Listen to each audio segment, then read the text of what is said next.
بسم اللہ الرحمن الرحیم الصلاۃ والسلام علیک یا سیدی یا رسول اللہ الصلاۃ والسلام علیک یا سیدی یا حبیب اللہ۔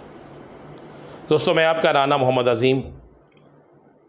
پاکستان کی سیاست روزانہ کی بنیاد پر نیا رخ لے رہی ہے۔ روزانہ پاکستان کی سیاست میں ایسے لمحات آ رہے ہیں کہ جیسے لگتا ہے کہ آج کچھ انہونی ہو جائے گی، لیکن آپ کو بتا رہا ہوں کہ اب واقعی پاکستان کی سیاست میں کچھ انہونی ہونے جا رہی ہے۔ پاکستان کی سیاست میں اگست کا مہینہ شروع ہو گیا ہے۔ اس اگست کے مہینے میں پاکستانی سیاست کے اندر آزاد پاکستان نظر آنا شروع ہو جائے گا۔ وہ آزاد پاکستان جو مختلف سیاسی قوتوں کی وجہ سے، مختلف سیاسی قوتوں کی، غیر ملکی قوتوں کے ہاتھوں غلامی کی وجہ سے غلام نظر آ رہا تھا، وہ پاکستان آزاد ہوتا نظر آئے گا۔ آج آپ کو بڑی خبر دیتے ہیں کہ پاکستان کے اندر کیا ہونے جا رہا ہے۔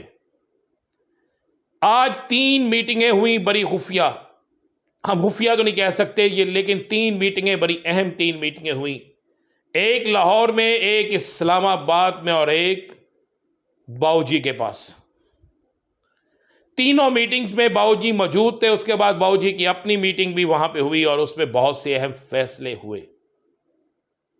پہلے آپ کو بتاتے ہیں کہ لاہور میں ہونے والی میٹنگ، جس میں وزیر اعظم سمیت کئی اہم ترین مسلم لیگ نون کے رہنما موجود تھے، اس میٹنگ میں یہ کہا گیا کہ ہم نے کس طریقے سے پنجاب کے اندر ٹف ٹائم دینا ہے پرویز الہی کو، کس طریقے سے چودھری پرویز الہی کے خلاف پنجاب میں کوئی ایسا کام کرنا ہے کہ یہ جتنے دن حکومت میں حکومت نہ کر سکے۔ سر جوڑ کر بیٹھ گئے اور بیٹھنے کے بعد بہت سی پلاننگز کی گئی، لیکن ہر پلاننگ کے بعد ان کے پاس ایک ہی بات آئی کہ اگر یہ ناکام ہو گئی تو فیصلہ کیا گیا کہ چودھری پرویز الہی کو ٹف ٹائم دینے کے لیے دوبارہ سے چودھری شجاعت حسین اور چودھری صالح حسین کو استعمال کیا جائے، طارق بشیر چیمے کو استعمال کیا جائے، مسلم لیگ کاف کے اندر سے آوازیں اٹھانا شروع کی جائیں۔ لیکن اس کے لیے کون یہ سب کچھ کرے گا؟ کیا شہباز شریف؟ فیصلہ ہوا ہاں میاں محمد شہباز شریف جو ہے وہ یہ رابطہ کریں گے، اور ساتھ میں لاہور سے تعلق رکھنے والے 2 وفاقی وزراء جو ہیں ان کو بھی یہ ڈیوٹی دی گئی کہ چودھری صاحب کو منائیں، چودھری صاحب کو منے ہوئے، بلکہ چودھری صاحب کو تیار کروائیں اور ایسی چیزیں شروع کروائیں کہ جس سے خاندان مزید ٹوٹ پھوٹ کا شکار ہو اور چودھری پرویز الہی کو پریشانی لاحق ہو۔ اور ساتھ میں کہا گیا کہ قانونی ماہرین کی ایک ٹیم تشکیل دیں جو مسلم لیگ کاف کے 10 MP ہیں، ان کے خلاف کارروائی کریں، اگر ان 10 کے خلاف نہیں ہوتی تو کم از کم MNS کے خلاف کارروائی ضرور کی جائے۔ بس یہ ایسی گفتگو تھی جو آج ایک لاہور میں بھی اور فیصلہ کیا گیا کہ یہ کچھ کیا جائے۔ اور اس سے بھی بڑے خوفزدہ تھے کہ کپتان نے لاہور کا رخ کیوں کر لیا ہے، کپتان ہر دوسرے دن لاہور کیوں آ رہا ہے، کپتان نے لاہور میں ڈیرے ڈال لیے ہیں، کپتان MPA سے ملاقاتیں کر رہا ہے، کپتان اپنی ٹیم جو ہے اس کو ایکٹیو کر رہا ہے، کپتان کے تینوں جو گول تھے وہ کپتان نے اچیو کر لیے، وزیر اعلیٰ بھی بنا لیا، اسپیکر بھی بنا لیا، ڈپٹی اسپیکر بھی بنا لیا۔ اب کیا بنے گا، آگے کس طرح ہوگا؟ تو آپ کو بڑی خبر دے رہے ہیں کہ چودھری پرویز الہی کے خاندان میں مزید تفریق پیدا کرنے کے لیے، یہ خرابی پیدا کرنے کے لیے آج لاہور میں ایک میٹنگ، اور ساتھ میں عمران خان کے حوالے سے کچھ فیصلے کیے گئے۔ پھر یہ بھی فیصلہ کیا گیا کہ چلیں پنجاب میں تو ہم عمران خان پر بڑے مقدمات کا کچھ نہیں کر سکے، KPK میں بھی کچھ نہیں ہو سکتا تھا، سندھ میں کیوں نہ کیا جائے۔ اب انہوں نے گول پھینک دیا سندھ کی طرف، اور سندھ والوں کو کہا ہے کہ آپ وہاں پہ مقدمات درج کریں، نئے سے نئے مقدمات، جو بھی ایجیٹیشن ہو اس میں عمران خان کا نام لازمی رکھیں، اور اس کے بعد عمران خان کو وہاں پہ رگڑا لگائیں۔ سندھ کے جو ذمہ داران ہیں ابھی تک وہ اس پر راضی نہیں ہیں، وہ کہتے ہیں آپ کی لڑائی ہم اپنے گلے میں کیوں ڈالیں۔ یہ ایک میٹنگ تھی جو لاہور میں ہوئی۔ اب دوسری میٹنگ اسلام آباد میں، جہاں پر حکومت کے اتحادیوں کی میٹنگ، اتحادیوں نے کہا، حکومت کو واضح طور پر پیغام دیا ہے کہ اگر آپ نے پیٹرول اور بجلی کی قیمتیں کم نہ کی تو ہم آپ کے ساتھ مزید نہیں چل سکتے۔ جبکہ حکومت کی طرف سے یہ واضح پیغام دیا گیا ہے کہ ہم کسی صورت میں بجلی پیٹرول کی قیمتیں کم نہیں کر سکتے۔ اب جب آج مفتیٰ اسماعیل کی بھی آپ نے پریس کانفرنس سن لی تھی، تو جب یہ قیمتیں کم نہیں کر سکتے تو اب کون اتحاد دین کے ساتھ رہے گا اور کون اتحاد دین کو چھوڑ کے چلا جائے گا؟ یہ ایک بڑی خوفناک صورتحال پیدا ہو گئی ہے۔ اسلام آباد کی میٹنگ میں حکومتی اتحاد کے 9 لوگ موجود تھے، اور اس میٹنگ میں باؤ جی کو بھی لائن پہ لیا گیا۔ باؤ جی نے کہا کہ جی ہمارے لوگ آپ کو تسلی کروائیں گے۔ انہوں نے کہا جی ہمیں تسلی کی ضرورت نہیں، ہمیں اقدامات کی ضرورت ہے۔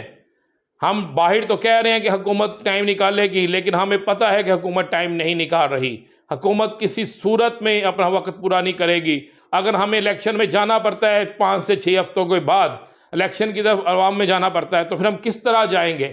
جس کے بعد حکومتی اتحاد کے اندر آپس میں نفاق پیدا ہو گیا ہے، آپس میں ان کی باقاعدہ سے تلخیاں ہوئی ہیں، اور انہوں نے یہ واضح کہہ دیا ہے کہ اگر یہ قیمتیں بننا بند نہ ہوئی تو پھر ہم مجبوراً حکومتی اتحاد سے علیحدہ ہو جائیں گے۔ یہ ایک بڑی خبر میں آپ کو دے رہا ہوں، جو آپ کو چند دن بعد نظر آ جائے گی۔ حکومتی اتحاد کا اسلام آباد میں ہونے والا اجلاس جو ہے، بظاہر تو باہر پریس کانفرنس کچھ اور ہوتی ہے، یہ میں اندر کی کہانی آپ کو بتا رہا ہوں۔ اب میں بتاتا ہوں آپ کو باؤ جی کی میٹنگ کا حال۔ باؤ جی کی میٹنگ میں موجود تھے، سابق وزیر خزانہ بھی اور بہت سے لوگ موجود تھے۔ اس میٹنگ میں بہت سی گفتگو شنید ہوئی، اور گفتگو شنید کے بعد کہا گیا کہ عمران خان کو ٹف ٹائم دینے کے لیے عمران خان کو گرفتار کیوں نہیں کیا جاتا، عمران خان کی گرفتاری کیوں نہیں عمل میں آتی، اور حکم دے دیا گیا ہے باؤ جی کی طرف سے کہ کوئی نہ کوئی طریقہ کیا جائے جس سے عمران خان کو گرفتار کیا جائے، اور عمران خان کو گرفتار کرنے کے ساتھ ساتھ ان کے متحرک لوگوں پر بھی مقدمات درج کیے جائیں۔ اب بڑی سیریس سی بات ہے، عمران خان کو گرفتار کس میں کریں گے؟ عمران خان کو گرفتار کرنے کے لیے کس صوبے کی فورس کو استعمال کریں گے؟ عمران خان کو گرفتار کرنے کے لیے اگر ایف آئی اے کو استعمال کرتے ہیں تو ایف آئی اے ثبوت کس طرح لائے گی؟ عدالتیں موجود ہیں۔ اور اگر اس کو پولیس کو کرتے ہیں تو کون سی صوبے کی پولیس ہے جو استعمال ہوگی؟ جس پر صرف یہ کہ لفظ کہا گیا کہ ہمیں نہیں پتا کیا کرنا ہے، لیکن عمران خان کی کردار کشی اور گرفتاری ہر صورت میں عمل میں لائی جائے۔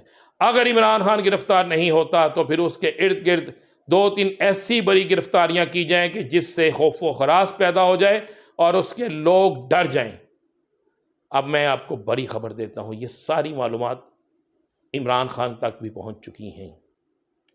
عمران خان تک یہ ساری معلومات پہنچنے کے بعد اب تحریک انصاف نے بھی اپنی حکمت عملی طے کر لی ہے، اور میرے پاس اطلاع یہ ہے کہ تحریک انصاف اب کھل کر کھیلنے جا رہی ہے۔ وہ جو ہوتا ہے نا میچ، کہ ایک میچ ہوتا ہے جو ٹیسٹ میچ ہوتا ہے، پہلے ٹیسٹ میچ کھیلا جا رہا تھا، اس کے بعد ون ڈے آیا، نہیں اب تحریک انصاف T10 کھیلنے جا رہے ہیں، یعنی تحریک انصاف نے فیصلہ کر لیا ہے، آر یا پار۔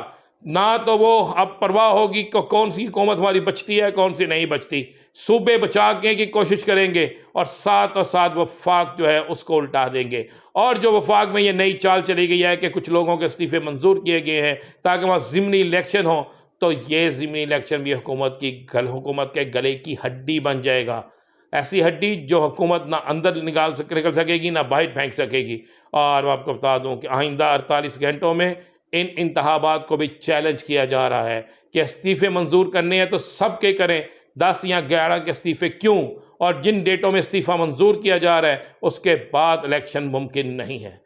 تو یہ 3 بڑی خبریں تھیں، اور یہ آزادی کے مہینے میں پھر کہہ رہا ہوں کہ حقیقی آزادی ملنے والی ہے اس قوم کو، اور اس حقیقی آزادی میں غلام حکمران جو ہیں وہ آپ کو سیاسی منظر نامے سے غائب نظر آئیں گے۔